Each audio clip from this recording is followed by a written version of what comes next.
почитуван подпредседател на Собранието на Република Македонија, почитувани пратеници, пред се почитуван народа македонски. Пред нас е законот за вештачење, закон кој дојде со европско знаменце и сега ни станува сосема јасно зошто беше тоа европско знаменце.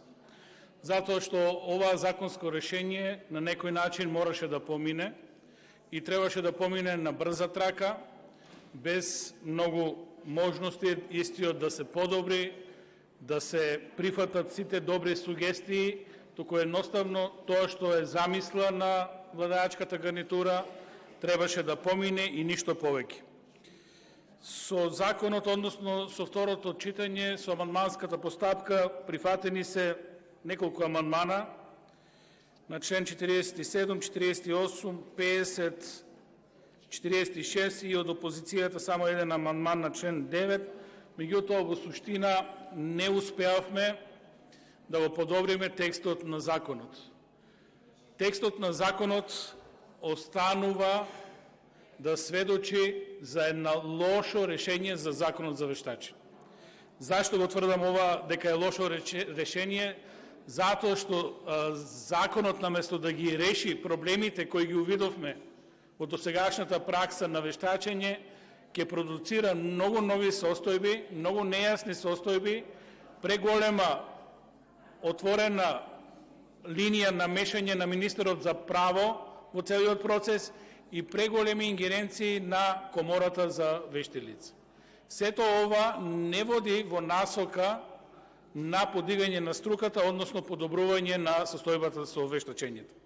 Зашто ова го потенцирам на самиот почеток? Затоа што, ако добро ја анализираме анкетата од ОПСЕ, која е во соработка со Државната комисија за спречување на криминал, каде што се анкетирани, внимавајте, судии и јавни обвинители. И тоа сериозна бројка, 427 судии, 164 јавни обвинители се подлежни на анкета, каде што тие даваат свое видување на слабостите во системот.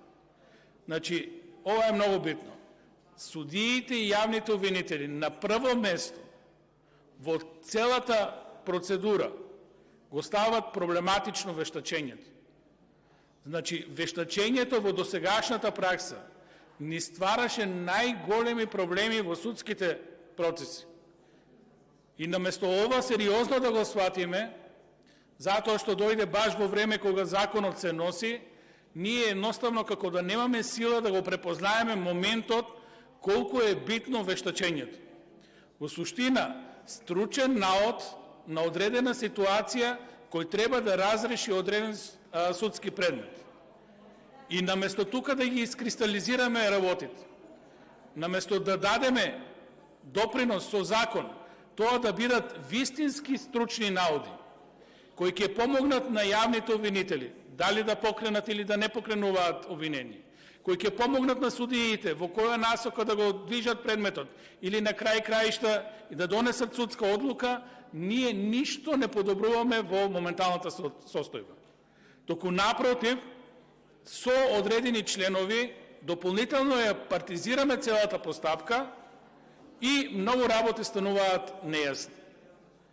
Ова законско решение, верувајте, ќе створи само проблеми во фелата, особено од аспект на тоа што, познавајќи, јас сум еден од судските вештаци, како професор на универзитет и на Шумарскиот факултет.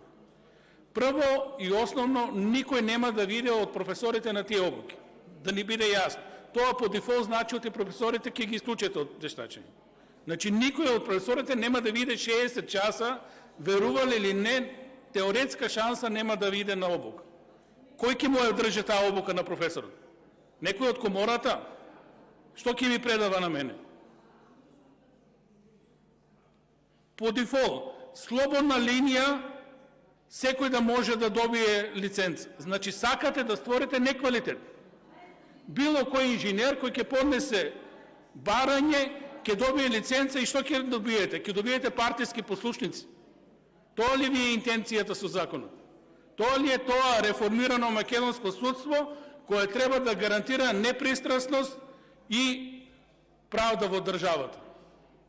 Значи, тргаме квалитет, тргаме луѓе со интегритет кои тоа што ќе го напишат гарантираат дека е така, туку ќе ставиме луѓе кои ќе мора да одработат партиски. Ова ли ви е законското решение? Ова ли сакавте да го постигнете? Што ако го постигнете тоа? Довербата која е падната по 3% ќе ја паднете на уште помалку проценти, на 0% ќе ја паднете. Ви кажуваат судиите и јавните обвинители, ова е тесно грло. Со стручните наводи, тука се купува и време, се купува и насока во која насока да оди предметот, се дават грешни вештачења. И што е поентата? Никој за тоа не одговара. Никој во државата не одговарал за грешен стручен навод. Ниту еден вештак. Значи, може било кој партизиран да добие лиценца и да вештачи да напише било што. Тоа е сосема доволен основ и доказ во наводници, фингиран доказ на кој судијата и јавниот обвинител мора да постапуваат. И наместо тоа да го регулираме, наместо да решиме еден од проблемите со законот за вештачење, ние ги комплицираме работите. Зошто го правите ова? Тотално нема никаква логичност во целава проблематика. Визави ова, ќе ви кажам ситуации, се повикувате автопат од Кичево Охрид, проблеми со денационализација, повторно барање на вешти наводи и така натаму. Ви кажував неколку пати, вештаците, адвокати и судии се ставени во функција на перење на пари. Едноставно се местат случаеви. Патот е пробиен, трасата е пробиена, дрвата ги нема, се прават дополнителни вештачења. На кој начин? И судот тоа го прифаќа. Се утврдила поголема дрвна маса. Како кога дрвната ги нема? И тоа го прифаќа судот како релевантен доказ, без да ги соочи двата вештака, без да се побара судско вештачење, условно се плаќаат фингирани дополнителни надокнади за денационализација. Значи, нема логика нешто што ни се случува во судството. Ние од пракса ги гледаме овие работи. Тотално нема логика. Законот за автопатиштата, 8 и 10. Ке ги сечеме дрвата, после ќе правиме вештачење. На кој начин ќе го направите тоа вештачење? Кој ќе одговори колку дрва имало, што имот имало, што било реалната состојба? Тука донесовте закон дека тоа ќе биде пракса, судска пракса. Брза трака. Ворете брзата трака, меѓутоа, после што ќе ни се створат правни проблеми,